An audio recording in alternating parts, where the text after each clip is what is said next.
नमस्कार प्रिय दर्शकों, हाजिर हूं मैं जन्म कुंडली के 12वें भाव में शुक्र के प्रभाव को लेकर। प्रिय दर्शकों, जैसा कि आप जान रहे हैं, बीते 2 दिनों से आप देख रहे हैं, बुध और गुरु की चर्चा हमने कर ली। आज शुक्र की चर्चा हम करने जा रहे हैं। अगर आपने अभी तक सूर्य से लेकर गुरु पर्यंत इन ग्रहों की चर्चाएं नहीं सुनी है जन्म कुंडली के 12वें भाव में, तो अभी मेरे चैनल पर आप एक प्लेलिस्ट है ओनली एस्ट्रोलॉजी, उसमें जाकर के हाल फिलहाल के जो वीडियोज़ हैं उसको देखिए, आपको वो सारे वीडियोज़ मिल जाएंगे, उनको देख लीजिए। प्रिय दर्शकों, प्रारंभ में ही बता दूं कि ये चर्चा जन्म कुंडली के 12वें भाव में शुक्र की है जरूर, परंतु शुक्र के अच्छाइयों की नहीं है, शुक्र से उत्पन्न बुराइयों की है। गौर करिएगा, शुक्र कौन है? तो काल पुरुष का सुख, ऐश्वर्य है। लेकिन इस ऐश्वर्य और सुख से भी कमी उत्पन्न होती है। एक उदाहरण यही स्वयं शुक्र है, जिनके बारे में हमें समझना होगा कि शुक्र साक्षात सुख है, लेकिन सुख की अधिकता भी कोई न कोई विसंगति, कोई परेशानी, कोई बुराई अवश्य ही उत्पन्न करती है। प्रारंभ में वो बात दोहरा दूं जो लगातार मैं आपसे कह रहा हूं। देखिए, निसंदेह मैं खुद अपने आप को ले लेता हूं, आपकी क्या कहूं।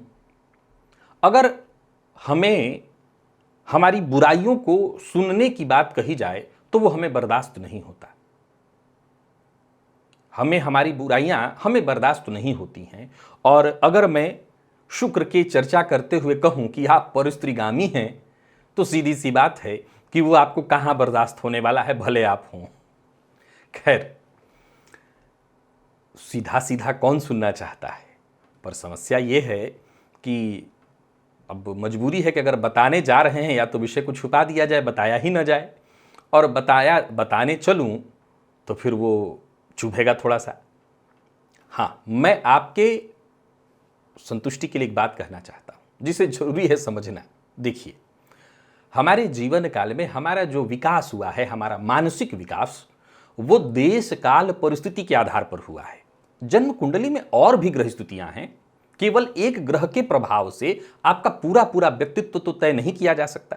लेकिन हां, मैंने क्या कहा कि मैं जिस बात की चर्चा कर रहा हूं वो कुछ इस प्रकार से है कि ग्रह कारक हो अथवा अकारक, ये प्रभाव उत्पन्न करेगा अवश्य।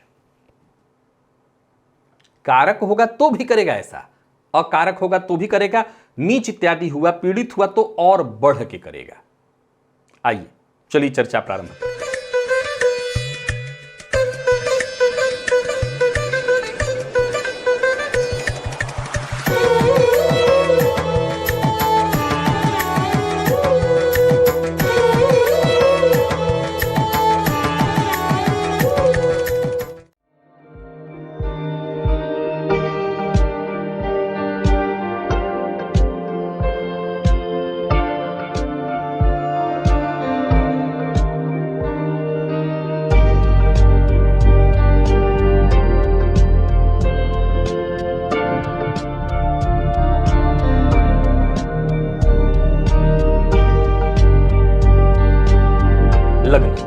प्रिय दर्शकों, लग्न में शुक्र हो तो आप समझ सकते हैं कि कितनी अच्छाइयां हैं।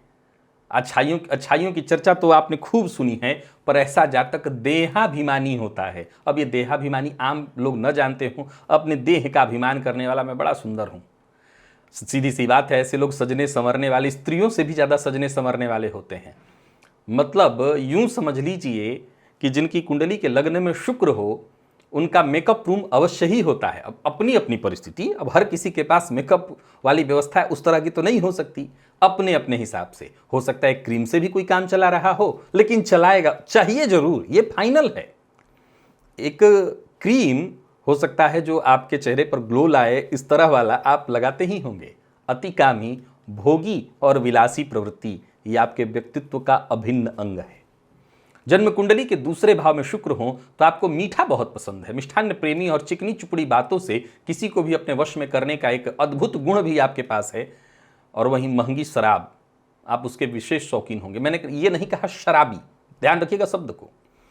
अब यहां पर जब मैंने महंगी शराब कहा तो शराब व्यसन है, तो शराब शब्द से और भी कई चीजों का संबंध है कि आप महंगी चीजों पर, वो चाहे व्यसन किसी और तरह के भी हों, आप खर्च करने वाले हैं और इसमें आपकी बड़ी रुचि है, ये बुराई है। तीसरे में शुक्र हो तो ऐसा जातक घूमने फिरने में अपना समय बहुत नष्ट करता है, अति कामुक, और धोखा भी इतनी सफाई से दे कि धोखा खाने वाले को भी पता न चले। जी हां, शुक्र तीसरे में हो तो कामुकता तो खैर अलग विषय है, ऐसा जातक धोखा दे दे तो धोखा खाने वाले को भी पता न चले। चतुर्थ में शुक्र हो तो ऐसा जातक स्वयं ही धोखा खाता है अपनों से, चाहे मित्र हो, चाहे उसके अपने परिवार के सदस्य हो, स्त्री से भी उसको विशेष धोखा मिलता है तो वो खुद धोखा खाता है। कहने का तात्पर्य वो जीवन काल में स्वयं ही धोखा खाता है, देगा नहीं, खाएगा। पंचम का शुक्र अगर है तो मैं कमी बताता हूं, ऐसे जातक प्रेमी होंगे, बड़ा ध्यान से सुनिएगा, कई बार तो उनको खुद भी पता नहीं होगा कि आप ऐसे हैं। पंचम के शुक्र वाले प्रेमी 100% होते हैं, प्रेम करने वाले होते हैं, पर आपका प्रेम स्थिर नहीं है, आपके प्रेम में भटकाव भी है, बहाव भी है। देखिए, सुंदरता का पुजारी तो हर कोई है, परंतु आपके और बाकियों के में अंतर है। बाकी जो पा गए हैं, जो है या जो उनके साथ है उसी में जी रहे हैं, खुश हैं, पर आप कई बार तो ऐसी स्थिति में आ जाएंगे कि जिससे प्रेम कर रहे हैं वो भी चाहिए और एक दूसरा भी चाहिए, यानी आपके प्रेम में ईमानदारी की कमी होगी। संतान को लेकर के चिंता बनी रहती है। ये वाला विषय थोड़ा समझने वाला है। सामान्य शब्दों में कहूं तो ऐसा नहीं कि संतति नहीं होती, मूलतः यहां संतान शब्द का अर्थ पुत्र संतति से है। षष्ठ भाव में शुक्र हो तो ऐसा जातक गुप्त रोग से ग्रसित होता है। आपने सुना होगा शुक्र षष्ठ में, द्वादश में बहुत अच्छा प्रभाव देते हैं। गुप्त रोग से ग्रसित और छल के मामले में प्रवीण होता है। कब किसको छल ले, सामने वाले को भी ना समझ में आए, तो छल कपट जिसको आप कहते हैं उसमें प्रवीणता उसको होती है। सप्तम का शुक्र हो तो ऐसा जातक रसिक मिजाज होगा, कामी तो कहना ही नहीं, चंचल। अच्छा, एक बात मैं बता देना चाहता हूं, मान लीजिए कि ये शुक्र पीड़ित होंगे तो ये जो चीजें हैं दुगनी होंगी। शुक्र अच्छी स्थिति में है तो भी होंगी, कम होंगी पर होंगी जरूर। और ऐसा जातक भी चंचल तो होगा, स्त्रियों की भांति सजने धजने वाला होगा। अब सवाल ये उठता है कि अगर ये स्त्रियों के लिए मैं कहूं तो स्त्रियां भी सज धज और ज्यादा सजेंगी धजेंगी, तो उनके व्यक्तित्व का ही तो हिस्सा उनके लिए तो बना ही है। पुरुषों की बात अगर करें तो वो ज्यादा। अष्टम भाव में शुक्र हो तो ऐसा जातक पर स्त्रीरत रहने के कारण गुप्त रोगी होता है और ऋण से भी ग्रसित होता है, जिसके चलते उसे जीवन भर कहीं ना कहीं दुखी रहना पड़ता है, दुख में ही उसको जीना पड़ता है। अच्छा, एक कमाल की बात है कि यहां पर बैठे शुक्र द्वितीय भाव को देखते हैं। फलतः ऐसे जातकों में कुछ वही वाली स्थिति कि महंगी चीजों पर व्यय करना ऐसे उनके स्वभाव में आ जाता है। नवम के शुक्र हो तो ऐसे जातक अपने माता पिता से विरोध रखने वाला, साथ ही बड़ी बुरी आदतें आप कह सकते हैं, या सामान्यतया लोगों को यह समझ में ना आए कि स्वयं से बड़ी स्त्री के साथ भी संबंध रखने वाला होता है। दसम में शुक्र हो तो ऐसा जातक लोभी, ब्राह्मण, अतिथि के अनादर के कारण अपने जीवन काल में भयंकर विपत्तियों को देखता है। अब यहां दो बातें हैं जो समझने योग्य हैं कि क्या जन्म कुंडली के 10वें में शुक्र हैं तो ऐसा जातक ब्राह्मण और अतिथियों का अनादर करता ही है, या करेगा तब फंसेगा, करेगा तब फंसेगा, कर देता है। शास्त्रकार कहते हैं कि वो कहीं ना कहीं अनादर करता है और परिणाम स्वरूप उसे यह दंड भुगतना पड़ता है। जन्म कुंडली के 11वें में शुक्र हो तो ऐसे जातक के अंदर स्वार्थ की मात्रा ज्यादा होगी, स्त्री लोलुपता जिसे हम कहते हैं बहुत ज्यादा, और फलतः इस जातक के जीवन काल में इसके विरुद्ध अफवाह का जो बाजार होता है वो भी गर्म रहता है।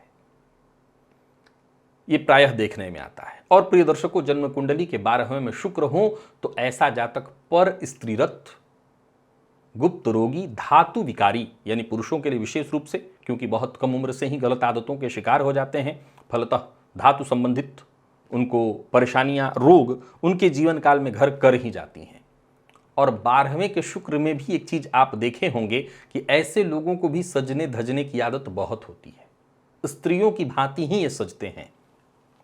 अब मैं आता हूं पुनः इस विषय को समझाने पर। प्रिय दर्शकों, देखिए, जन्म कुंडली के 12वें भाव में हमने शुक्र के प्रभाव को जाना। देखिए, शुक्र स्वयं साक्षात सुख है और सुख से बुराई निकालना थोड़ा मुश्किल है, परंतु यह समझने की आवश्यकता है। शुक्र जन्म कुंडली के किसी भी भाव में हो, बली हो, शुक्र कुंडली में बली हो, तो जातक सजने धजने में जरूर रुचि रखेगा। लग्न में, सप्तम में, द्वादश में विशेष रूप से ऐसा जातक सजना धजना और महिलाओं की तरह सजना धजना। मैंने क्या कहा था कि अगर सक्षम है ऐसा व्यक्ति तो उसका एक अलग ही मेकअप रूम होगा, यानी घर में भी अगर है तो उसके सजने धजने की चीजें अलग होंगी, ये तय है। आजमा के देख लीजिए। अब इसे मैं कमी कहूं या स्वभावगत स्वभाव है। प्रिय दर्शकों, असल में देखा जाए तो शुक्र के से उत्पन्न जो कमियां मैंने बताई हैं, अगर आप देखें तो आज के इस परिवेश में हर किसी के भीतर है। तो शायद आप ये कह सकते हैं कि ये कोई कमी तो है नहीं, ये तो सब किसी के साथ है, हर कोई ऐसा ही है। हाँ, मैं मान लेता हूं, परंतु है तो ये कमियां हैं, औरों के साथ भी ऐसा ही है, बाकी लोग भी ऐसे ही हैं, तो हम इसे अच्छाई तो नहीं कह देंगे ना। है तो ये कमी ही, तो हाँ, ये कमी ही है और इससे बचने का आपको प्रयत्न करना चाहिए। शुक्र को ठीक करने के लिए स्त्री का सम्मान करना, मां भगवती जगदम्बा की आराधना करना, दुर्गा सप्तशती के प्रारंभ में कवच अर्गला कीलक है उसका पाठ करना या श्रवण करना विशेष लाभप्रद होता है। तो ये करके आप शुक्र को बलि कर सकते हैं।